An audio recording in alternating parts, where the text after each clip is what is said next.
Hey guys, welcome back.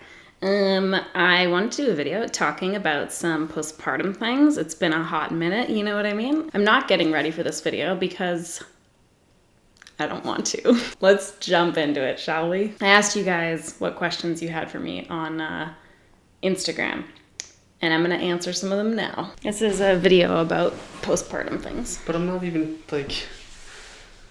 What, ready? Same. Then Okay. why are we doing it? What do you mean, why are we doing it? Sometimes you do things when you're not ready, like Where's have the camera? kids.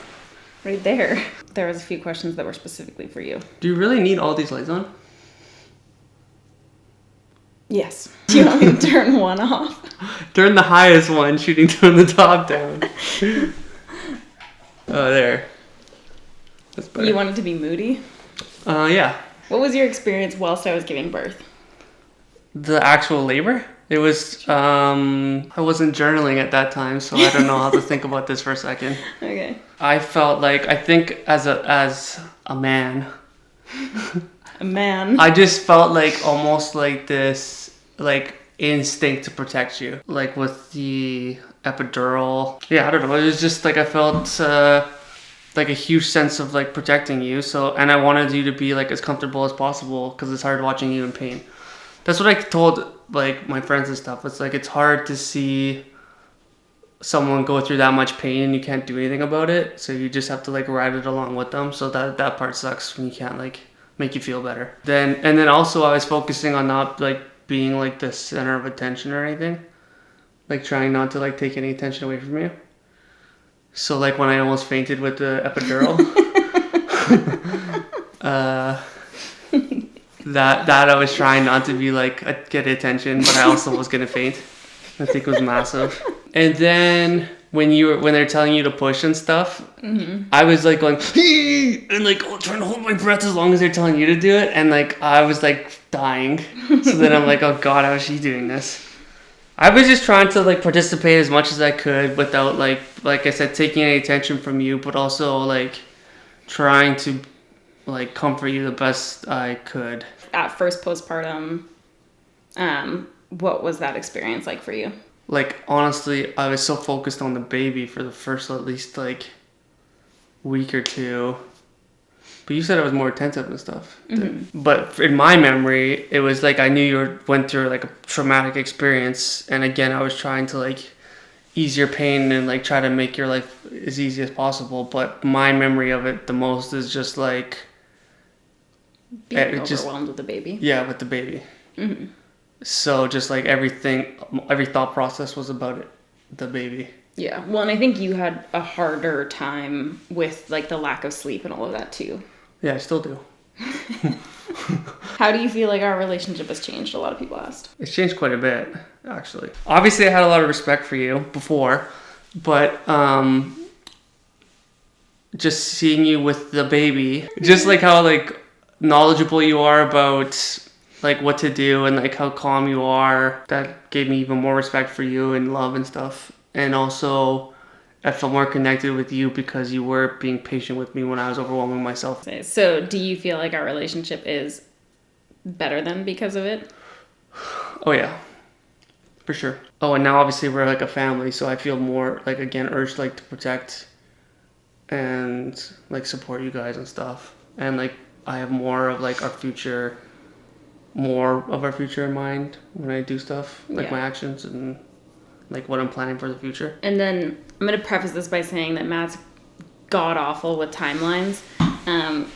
But do you remember how long it was before we started having sex again? It was 4 months, 3 days, 12 hours, and 32 minutes. I think it was 4 or 5 months. I think it was closer to 5. Yeah. And then it obviously wasn't the best, so it was like once a month for. Not saying it was bad for me, but I'm saying like it was uncomfortable. So it was like once a month or once every 6 weeks. That's inaccurate. Or once a month. That's inaccurate. It was not more than one, it was not more than. It was more than once a month, but that's fine. That's why I mean he's god awful with timelines, because we will have sex like 2 days ago, and he's like, we haven't had sex in like 3 weeks. It's true. Sue me. He's purposefully fudging the numbers. Anyway, someone was asking how our sex life changed. I mean, for me, it didn't change much at all. Weird thing, I don't know if I want to keep this in or not, I don't give a shit. The weird thing for me after we had the baby, my sex drive went down to like absolutely nothing for like probably 2 months. Yeah, but I think like because you're so tired. Like, why do you think it was? I think it's like, again, some like, I'm into this primal theme for this, I don't know why. But like this, like my body like did what it was supposed to do, biological thing. So then like that part of my like whatever energy went to like focusing on other things. But yeah, I had like no like I was just the least horniest I've ever been for like at least 2 months, maybe almost even 3. No, that's a lie. 2 months. It was 2 months and then it just went right back up. What was the question? How you feel our sex life has changed? Yeah, no, I don't feel like it's changed at all. I feel like you have more. Well, no, I feel like our sex life's great still. So I don't know. I feel like you have more insecurities about your body since having a baby, but I see you like just identical, just as hot, as I always say. Thanks, babe. Yeah. All right. That's it? Did you want more questions? Sure. Babe? Yeah, I'm here now. I feel like that's really it. Well, that's boring. Not really. It's very interesting. I love how I said I wanted to do everything to not take the attention from you, and in this instance, I want more attention. Let's talk about me. Okay, get the kiss on camera. I love it. No, you too. I do feel more like our sex life has changed, but I think that that's because my relationship with sex has changed more. So yeah, we did wait a while before having sex. Like when I read stories about people online that are like, oh, I'm only like 4 weeks postpartum, but can I start having sex? I'm like, this is insane to me. Like I had no interest at all for several months. And even by the time we started having sex, it wasn't like I was like, ooh, I'm interested to like get back in the sack. You know what I mean? It was more so that I was like, I need to like get this over with at this point because I feel like I'm okay to try to do this. I was still terrified. As I mentioned in past videos, I had quite a few stitches. So I had 2 tears on the outside and 1 tear on the inside. That happened. And then I also had, following my pregnancy, a biopsy of some cells in my cervix. And then I had my LEEP procedure done. So I talked about this a little bit. Basically, I had precancerous cells I didn't talk about it a little bit. I talked about it extensively in a video. But basically, I had precancerous cells growing on my cervix. And so I had a biopsy to have those cells checked out. And then I had to have a LEEP procedure, which is where they take like this electrified like metal loop and they burn off the cells. And so I had to have both that biopsy where I can't remember how long it was that I couldn't have sex after that one, but they didn't recommend having sex right away after that for at least a little while. And then after the LEEP, I think they told me to wait 6 weeks following that procedure. So I did have that procedure done as well. So there was just there's just been a lot of things going on. Obviously I had this birth where I was bleeding until like 10 weeks postpartum. And then I had the biopsy and then I had the LEEP procedure. And like, there was just so much going on that I was like really not like super interested in having sex. And I talked to my therapist about this as well. And I was like, I just like, I had like an aversion to it. And she was like, like if you like broke your arm, you would be kind of like, protective of that part of your body, obviously, because it would be healing and like in pain. And you went through this injury basically. And it's the same thing. Like, so, I definitely didn't rush myself. Matt didn't rush me either. There was like at some point where I started to feel like a little bit of just, there was like pressure in my mind more than anything. It wasn't that Matt was pressuring me, but I sort of was like, okay, like obviously like I know this is like important. We have to like get back on the fucking wagon at some point, So I really tried to give myself as much like time and space as I could. And when I came to a place where in my mind I was more like, okay, I think I could try and like do it for the first time, then that was when I just basically let Matt know. I was like, okay, let's give it a go. And we just were super slow and gentle and careful. And then following my biopsy and my LEEP procedure, we did the same thing. We were just like really like slow and careful. We don't have sex as much as we used to, that's for sure. But I don't know. I think for me, like number one, I mean, the first and foremost thing is that it's honestly just not my biggest priority right now. Like I just have so many other things going on. We both have so many other things going on. Obviously, like I think it's an important way to like connect as a couple, but like we do have other ways that we connect. So, like one thing that's really important, we sometimes dread it every week, but we do like a weekly check-in. And so basically, every single week we like ask, I have a list of questions. This seems unrelated to sex, but it's more so to me related to like keeping our relationship strong, which is, sex has to do with that as well. So we do a weekly check-in. We do it every single Sunday night. And we ask each other these questions. So the first thing is, was there anything left unsaid that you'd like to circle back to? That can be positive or negative. So if you just have a conversation that you didn't really feel like you had wrapped up, or you wanted to touch on it again, or whatever, like when you're not in the heat of the moment, that's usually when we kind of circle back to those things. Or if, there was just something that you wanted to reiterate that was really important to you, stuff like that. Then the next question is, what was something I did that made you feel loved or appreciated? What stressed you out this week? How can I help or support you better this week? What's going well for you right now? And what was your favorite moment together this week? And so just doing like exercises like that, is kind of silly as it may seem. It's like a really, really nice way to check in on kind of like a neutral ground and touch base on anything. Like, I feel like it keeps us more connected as a couple, but we also are able to touch base on things like that maybe are kind of, more heated topics following having a baby. Because for me, there was a couple times where Matt brought up having sex, or like wanting to be intimate in any capacity, which I really, before we had sex postpartum, and I just really didn't want to do anything at all. Like I didn't want to be touched. I didn't want to touch. I just like wanted to do nothing. And so there was a couple times where he had brought it up, but like in the heat of the moment, it just felt like I just was, like almost like hurt that he would bring it up kind of thing. Because for me, I was like, I'm dealing with so much stuff that it's like, I almost can't even like have this conversation. So being able to have that kind of like check-in situation is nice, because it always feels like this is like a neutral space where like, we know we're going to talk about this every single week, and it's not an argument or anything like that. So I do feel like tools like that were really helpful for us postpartum, just kind of going into how our relationship has changed as well.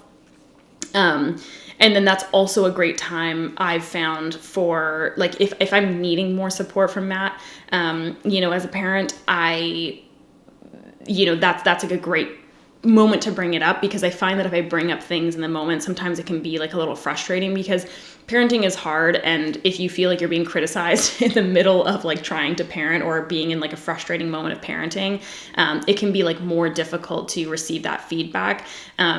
So, like that's like kind of just like a helpful tool for us in a million different ways. So that's just one thing. Sorry, I'm jumbling a lot of like responses into this one kind of like category.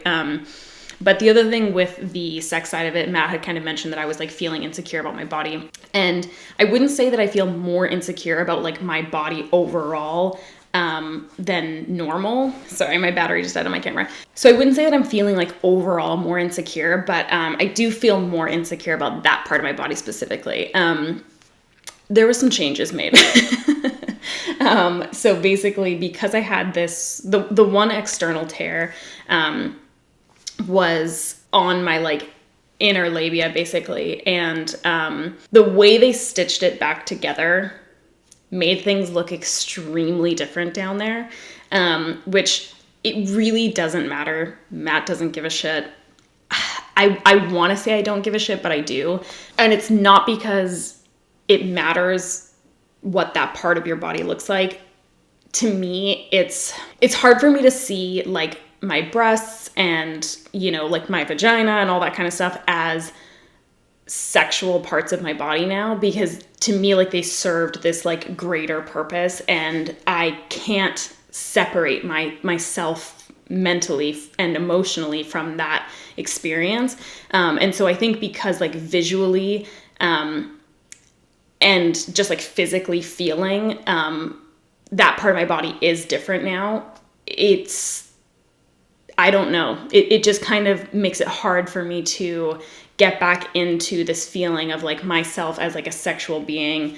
And I don't know, it's just a weird thing that's extremely hard to explain, apparently. But it basically just serves as like a physical reminder of this experience that I went through, that was obviously extremely difficult, and it changed me forever, you know, in many, many ways. So that's when he was saying that, you know, like, I'm more insecure now. Like, that's just something that I'm having kind of a hard time moving past.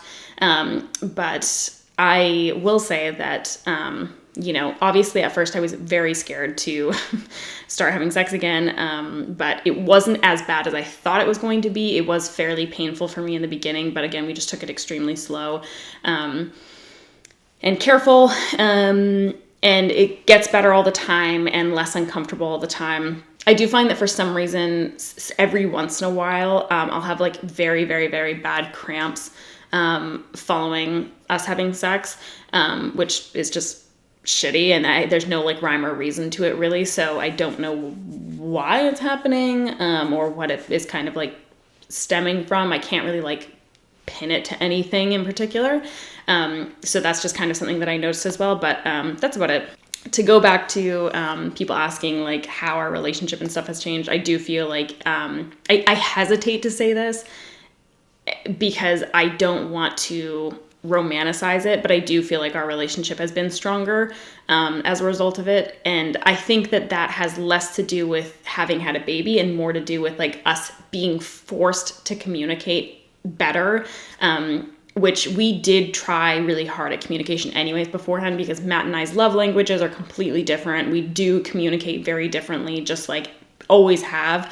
And we've always really worked on that, you know, like in therapy and out of therapy. But this has pushed us to have to communicate even more. So I don't want to accredit it to having had a baby. I want to accredit it to taking the time to really almost over communicate. So yeah, someone asked, what are the biggest mental changes you've gone through, especially with your sense of self? So I thought that I would struggle with this far more than I did. And a lot of people also asked, like, what was something you thought that you would struggle with that you ended up like doing really well with, and vice versa.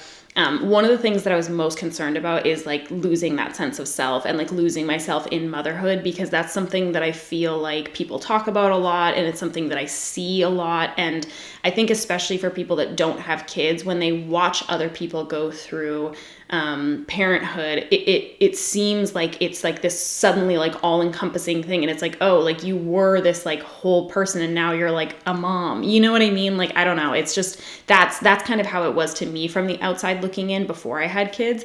And so I was worried about that, because to me it was like, you know, I struggled with this sense of identity as myself as a woman for so long as an adult, and as a teenager as well. And I feel like I got to this place where, you know, I felt really secure, and I felt like proud, and I felt like strong as like who I was, you know, like as a woman and just as a person.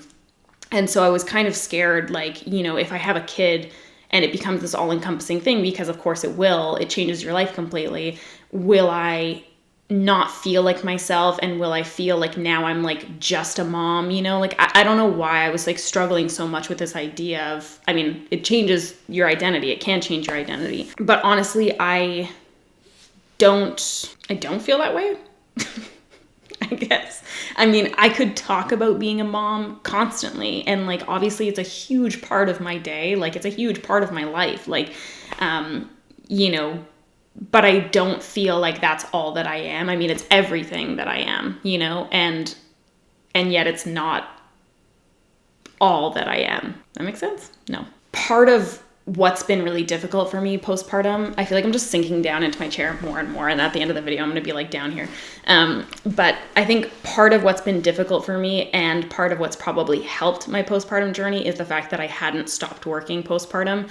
It's something that I really struggle a lot with because I wish that I had had like a true maternity leave.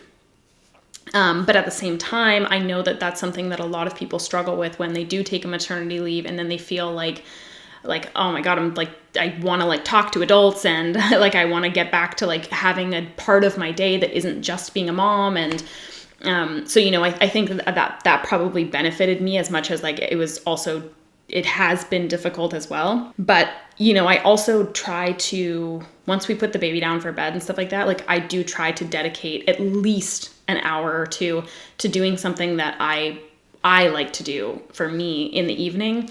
And so, you know, like I have been watercolor painting a lot. I'm taking like a plant course extremely slowly. So, you know, like I'll read my notes or do whatever I need to do for that course. Or paint or listen to music or play video games or take a bath or whatever, just like things that I want to do for me. And if that means you don't get to the dishes tonight, so be it. Listen, I'm not like a housework person at the fucking best of times. I will let my fucking laundry pile up. I will let the dishes pile up. I really don't give a shit. I simply can't care enough, and I never have. But now that I'm a mom, truly fuck it. Again, like there's just this pressure to like be able to do it all. Why? Who gives a fuck? You don't have to do it all. Don't fucking invite people to your home, man, if you're embarrassed by it. Like just like make sure that you're taking time for yourself at least a few times a week, if not every single day, if you can manage it. Because to me, like that's the thing that helps me feel recharged and helps me feel like I, you know, am doing things for myself and, you know, just prioritizing me when I have the chance to. I think the biggest mental change that I've gone through is just accepting the ways in which my life is different, and coming to terms with that, I guess. Because at first, you know, it's everything is just completely different. You know, like traveling especially, it's a fucking moment, okay? And then like you feel like you get used to one part of your journey in parenthood, and then they start crawling, and it's like, well, this, wow, drastically changes things. Like you're so excited for like a new milestone, and then you're like, woo, they're crawling, and then they crawl towards a plant and pick up a handful of soil and move it directly towards their mouth, and then you're like, oh, that's, yeah, something new to think about for sure. Because at first I think that it was like, I almost like internally it felt like this like resistance, like, well, traveling is so different now and it's so much more difficult that like I'm just not going to do it then. Or, you know, like going to the grocery store is so much more difficult now, that I just don't want to go to the grocery store, so maybe I'll just order groceries. You know, like I kind of like had this moment of being like, oh my God, like I don't want to have to accept how much more of a process this all is. But someone asked if there was moments that I don't like being a parent, and they said they feel guilty for feeling this way sometimes. I wouldn't say that there's moments I don't like being a parent, but that is a completely normal feeling and you shouldn't feel guilty for it. I think that it's more so like I can really differentiate in my mind. Like it's not that I don't like being a parent, it's that this is inconvenient sometimes. You know what I mean? Like I hate that we pick apart the way that people choose to express themselves. So that's not what I'm trying to do. But for me, it's helpful. You know, like if my baby's like absolutely losing it, I can really calm myself down by being like, okay, it's not that they don't like me or that I can't calm them down or whatever. They've got something going on, you know? And like, it helps me to remind myself that like, I'm not a bad mom, I'm having a bad day. I'm not a bad mom, they're having a bad day.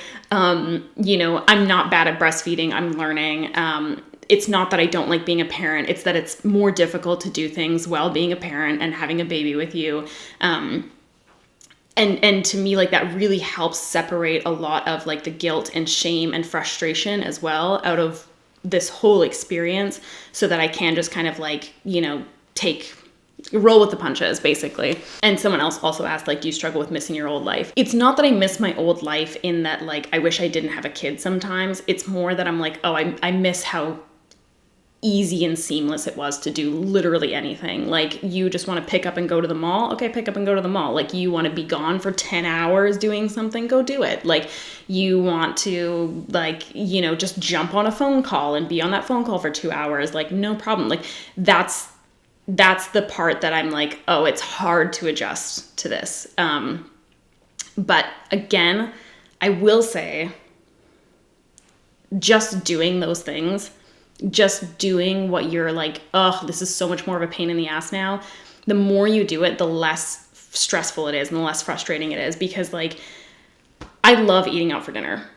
The thought of eating out for dinner in my mind is like immediately like, oh my God, then we're gonna have to bring a fucking high chair and a bib and a fucking sippy cup, and it's gonna be a mess, and the baby might be like fussing the entire time, and then somebody has to hold the baby, and you know what I mean? Like, it's this like vortex and it spirals in my mind where I'm like, oh my God, like it's just not even like worth it. But I feel like that's where people do start to like lose themselves more, and they do start to lose themselves in the like, I miss my old life feelings even more, because those feelings are inevitable, of course. But the more that you just like avoid your life because it's more difficult now, I think the more it contributes to that feeling. You will get better at it. It will get easier. And the more that you can kind of like integrate your past life into your new life, the better. And that's it. That's what I have to say about that. I can't remember what the original question was. Someone said tips for giving your all to your baby while still filling your own cup. Yeah, as I talked about, obviously, like still, you know, still living your life, and taking time for yourself when you can, and making that a priority over other things as well. But also for me, like I do try to I think I try to avoid things like telling myself I need to give my baby my all, you know, like I just don't phrase it like that in my head, because I feel like that's setting yourself up for disaster, because there's some days that I can give my baby so much more than others because I don't have as much going on that day, or like mentally I'm just dealing with it better. They're in a great mood that day, you know what I mean? Like, and so those days I can give so much more than on other days when it's like I just am busier, so it looks different. Like what we're doing together, you know, as like mom and baby is different than other days. And I think that like giving it your all is going to look different day to day, and that's perfectly fine. And that just is literally life. People have asked if I'm still breastfeeding. I am, and I do like breastfeeding. I haven't, in the beginning, breastfeeding was like so difficult, and I've talked about it a billion times, and I'm not going to like make you sit through it again. But once we got into a good rhythm, for the most part, it was great. And I haven't had any issues since, except for one brief moment where there was blood coming out of my nipple. And I went to the emergency room and I was like, yo, there's blood coming out of my nipple. And they were like, that's not good. And then I went into the back and they were like, you're fine. But it turns out my baby was just clamping onto my nipple with their fucking sharp ass dino teeth. And I put some cream on it. But other than that, I haven't had any issues, and I enjoy breastfeeding, and I'll do it as long as I can. So tons of people asking about sleep things. Here's what I'm going to say, okay? I feel like what happens is you find something that works for you, that works for your baby, that makes both of you happy, that works for your lifestyle. It's fine by your doctor, whatever, but then you read something online that's like, well, you know, like you shouldn't do this because then down the road it could cause this problem with this thing. And then if you're wanting to do that, you know what I mean? It's like, and then it becomes this huge, like, oh God, I don't know. Like, and so for me, honestly, like we just do what works for us and what makes sense. And so I didn't like follow any specific like wake windows or anything like that. I followed like our baby's cues. So with anything sleep related, we did have a snoo in the beginning, and that was just like an absolute godsend. I understand they're outrageously priced. You can rent them for cheaper, and most people only keep their baby in the snoo for like maybe like 4 months or something like that. And I think you can usually rent them for about $100 a month. So if you can swing it, it's like 1000% worth it. The snoo is just like fucking phenomenal. When we switched the baby to the crib, I was like literally shitting my pants. I was dreading it. I was putting it off because I was like, this is gonna be a fucking nightmare and I just don't want to deal with it. Because like our baby was taking really consistent naps, and it was like they put themselves on a schedule, you know what I mean? Like we weren't following a specific, like, okay, it's 8 a.m. and now we get, it was just like they would start showing cues that they were sleepy, and so we would put them down. They would sleep for like an hour to 2 hours in the snoo. It was amazing, like 3 times a day. And then it was like they'd be up for 2 hours, they'd be down for 2 hours, they'd be up for 2 hours, they'd be down for 2 hours, and they did that. Like I didn't try to make that happen. It just was what happened. It took like 3 days switching the baby to the crib, and it was totally fine. They sleep so much better. Like I was devastated to move the baby out of our room as well. But they sleep so much better in their room, and so much longer throughout the night in their room. And it's also nice because like now our room is like our space again, just, which I truly didn't want. Like I didn't want my space back. That wasn't like something I was like yearning for, but when I had it back, I was like, okay, fine. It's parents' room now, whatever. But it was nice. And it just made it so that I could get things done in my room too, like fucking laundry and stuff like that, because I just would put off doing stuff in my room because the baby was in there and I was just like, they're sleeping, I'll fucking get to it. And then I never got to it for like 6 months. But anyways, we never had to do sleep training, thankfully. We have the baby in the crib. We use sleep sacks. So I used the sleep sacks that are like weighted from Kite Baby. That's KYTE Baby. And we use a white noise machine. So we have the Hatch machine. We put it on the washing machine sound, and we turn the lights down. We do have blackout curtains in that room, but we've had the baby sleep in rooms that don't have blackout curtains, and they've slept fine. I feel like we have an easy sleeper. I will say that. I don't want to like make it seem like we just let the baby do whatever they want and it worked out perfect for us. They're pretty fucking chill. So no, we didn't have to do sleep training. I wasn't planning to anyways, but it didn't come to that. That's it. Do you struggle with a mental load of motherhood? Sincerely, a mom struggling with this. I also had a lot of people asking about whether or not I had postpartum depression and just generally, the mental and emotional side of things. I'm going to sum it up by saying my mental health has been generally better after having had a baby. And so as not to romanticize that, I'm going to say I've been in therapy an extremely long time. And so, I obviously knew I was pregnant while I was pregnant, and knew this baby was coming. And I spent a lot of time preparing for that in therapy. And after therapy, after having the baby, I'm still in therapy. And, I utilize those tools constantly. So, people were like, how did you know you were ready? Blah, blah, blah. I didn't really know that I was, to be honest. And like, I want to say that I don't know that I would have ever felt fully ready, because that's what I think is true for me.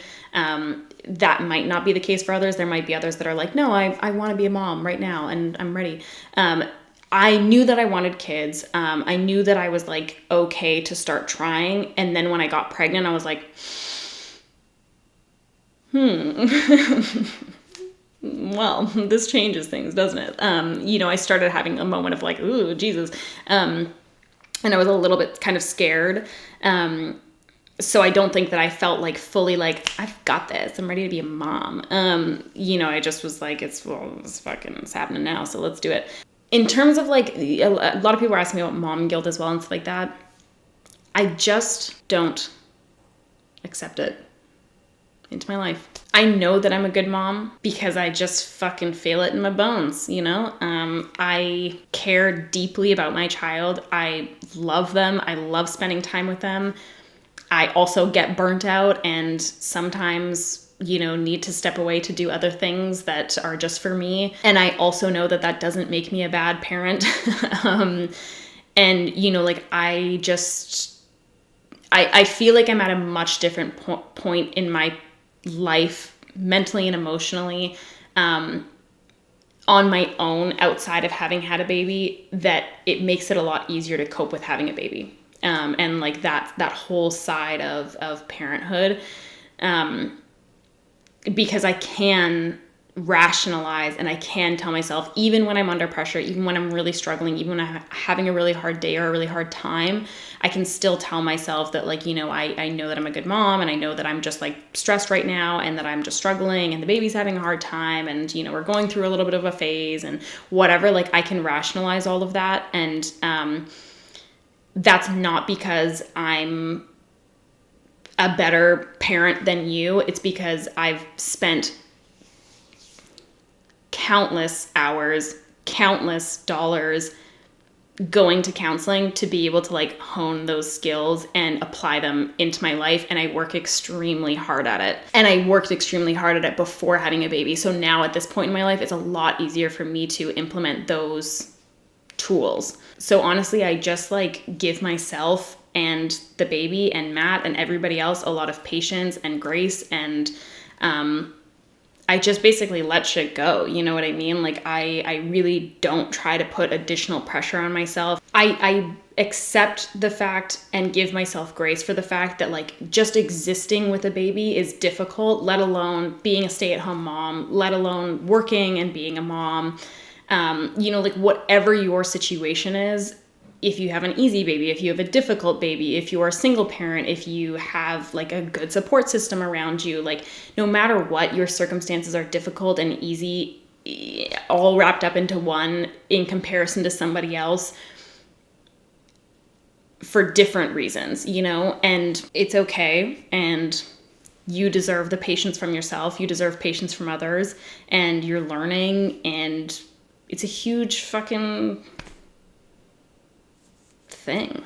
A lot of people are saying they feel like unprepared and scared to have a baby and stuff like that. Everybody's so different, so I can't tell you how best to prepare. Some people really like to sit and research and like have everything planned out just so and whatever. Other people just like to fucking fly by the seat of their pants and just go for it. So I can't tell you what's going to make you feel more comfortable and confident. I will say that from so many different moms and just parents in general that I've talked to, a lot of people do feel like, regardless of what they planned and how they prepared themselves, a lot of it did become kind of just intuitive over time, and you learning your baby more. And in the beginning, that might not be obvious, because I know like a lot of people talk about like baby cues and are they tired? Are they hungry? Whatever kind of thing. And for me, that wasn't obvious in the beginning because I didn't fucking know my baby yet. And they weren't showing these specific exact signs that Google told me they were going to show. So, you know, it came over time where like now at this point, like I know when my baby's tired, I know when my baby's hungry based on what they're doing, how they're sounding, all of that kind of stuff. But yeah, I mean, I just would say more than anything, it basically everything goes back to just like giving yourself like the time and patience to get used to this like new life and this new person in your life as well. So I think there's some things we can stress ourselves out about with, you know, and big decisions that, you know, we feel like we need to make before we have a baby, or like so early on in the baby's life before that's even happened. You know, so it's like, of course, like plan for whatever you want to plan for, the same way that you like make a birth plan and then you give birth in a completely separate way. But I think it's just trying to prepare yourself the way that you know best how to prepare yourself. So if that means just winging it, you know, within reason, or if that means like really planning things down to a T, preparing yourself the best you can, and then also knowing that like things might change. Like you might plan to never, ever, ever do A, B, and C, and then shit done changed, and now you're doing A, B, C, D through Z that you said you would not do. But it's what works, and it's what makes sense for you guys and your lifestyle and everything, you know? Lots of people ask me about screen time. I don't fucking care. It's literally inevitable, okay? If you genuinely don't do screen time with your kids, all the power to you. I was like, I don't think that I will want to rely on that. And then God, your fucking bagel shows up from Starbucks and you're like, I really want to just eat this bagel uninhibited right now. And there's this program called Coco Melon that I've heard about, and gosh, it seems to just really capture their attention. And now I can fucking eat my bagel in peace. It just happens, and I don't really care, to be honest. I spend a lot of time with my kid, and I also sometimes let them look at screens, you know? It's bizarre how young they are and how it's like they're in a trance from watching. It's weird. It's like weird to watch. Like it seems like even when it seems like they've got nothing going on in there, and they're not like really like super responsive to you, and they don't really have much of a personality, like a screen comes on and they're like, so sometimes screens are effective tools. Slightly unrelated, but what did you actually need at hospital and post-birth product wise? At the hospital, dick all, okay? I packed a fucking hospital bag, and I had all this shit in it that everybody told me I would need. I used none of it. Like, what did I use when I was at the hospital? A fucking hope and a prayer, okay? I didn't use shit, basically. No, that's not true. Matt bought this like little like fan, and he like put that fan on me while I was laboring, and I was like, this is great. But we bought all kinds of shit that we didn't use. Realistically, what I actually used at the thing, I brought clothes to wear like during labor and stuff. I did not want to wear them. I wanted to wear my like bloody hospital gown. We used the little fan. That's literally it. But I will say I'm in Canada, so like, you know, everything was supplied at the hospital, so I don't know what they don't supply depending on like your country. But I didn't use basically anything that I brought in my hospital bag. Breastfeeding in public, oof. For the most part, there's moments that get me. For the most part, I'm fucking shameless with breastfeeding. And honestly, at one point, I was fucking shameless with changing my baby anywhere I damn well pleased until I got shamed because I changed my baby in the Met. I don't know if I've talked about this on YouTube yet, and I'm still ashamed, but listen, if you've been to the Met, okay, if you don't even know what the Met is, it's this gigantic museum. Gossip Girl, XOXO. Depending on what, it's a maze in there, okay? And depending on what part of the museum you're in, the bathrooms can be so goddamn far away. I'm getting ready to get roasted for this online, by the way, but long story short, I was breastfeeding my baby. We were in like the gallery kind of thing. I was breastfeeding my baby, and then I needed to change them. It wasn't like some disgusting poopy diaper. It was just like a little peepee diaper. And I needed to change them. And I knew the bathroom was like super, super far away. I was like, I'm just gonna fucking change them on the floor, okay? I had like a little changing pad thing. We were in the very corner. I wasn't changing the baby on like a fucking sarcophagus or anything like that. We were in the corner, like I fully covered us kind of thing. I put down the changing pad so they weren't directly on the floor, quickly changed them. And this lady that worked at the Met yelled at me like I've never been yelled at since I was probably like 12. She yelled at me. She was deeply offended that I changed my baby in this museum. But before that, I was fucking shameless. I changed my baby in like security lineups. Like I didn't give a fuck. I changed them wherever I damn well pleased. And I still feel like this is a victimless crime. But anyways, apparently it's not fucking appropriate. So now I only change them in the fucking bathrooms. And not only, but mostly I only change them in the bathrooms for the most part. But breastfeeding, I breastfeed pretty much wherever the fuck I please. And I do not cover myself up. I do not fucking do the whole like towel thing over the baby and me. And if I've tried a couple times to like be more discreet, and my baby like pulls the fucking thing off their head. So, I breastfeed wherever I want. For the most part, there's every once in a while, there'll be a situation where I'm like, oh, okay, I don't really feel comfortable, so I'm not going to, but like at restaurants, at the table, I don't care. In the beginning, I felt kind of like insecure about it, mostly because I just didn't feel like I knew exactly what I was doing yet. But once I got probably 3 months in, I would say 3 or 4 months in, all bets were off. But if I am traveling somewhere, I will look up breastfeeding laws in that area. Most places do have fairly good breastfeeding laws where like you can't be asked to move, you can't be asked to cover up, you can't be asked to stop, like different stuff like that. So I do, if I'm traveling somewhere new, usually look up breastfeeding laws just to make sure that like I can fucking whip it out if somebody says shit to me. I'm gonna wrap this up after this because this has been like a outrageously long video as it is, and I'm gonna rant for a second. But this needs to, I need to cut her loose here. Here's the thing that fucking kills me, okay? And here's why I breastfeed wherever I damn well please, and why I used to change my baby wherever I damn well please until I got yelled at in the Met, and now I'm too ashamed, which was probably a valuable lesson learned. It just reminds me of like being in middle school and like eating alone in a fucking bathroom stall. I don't know if I ever actually did that or if I'm just recalling like maybe Mean Girls or something, but there's nothing more depressing to me than going into a public washroom and sitting on a fucking dirty toilet seat to breastfeed your baby alone in shame with a flickering fluorescent light above you. Like that is just like the worst feeling in the world to me. I hate having to go and